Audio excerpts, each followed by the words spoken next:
high-tech plumbing repairs. Hey, Sean. How you doing, Scott? Well, we'll get my boys in here. We'll get everything cut. I will knock out all the plumbing today, and should be out of your way pretty quickly. All right, cool. Hey, thank you. Appreciate it. Even though the faulty plumbing did not cause the flood, the pipes could break at any time, so they've got to go. Bottom line, I can't sell a house with this kind of plumbing.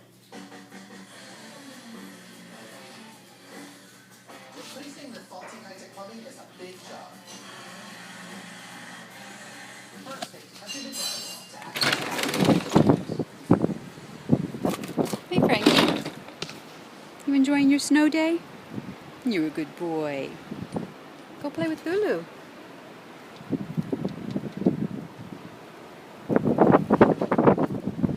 Chewy Louie.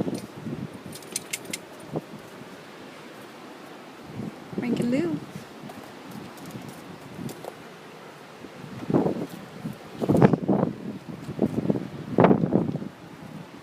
It's a winter wonderland.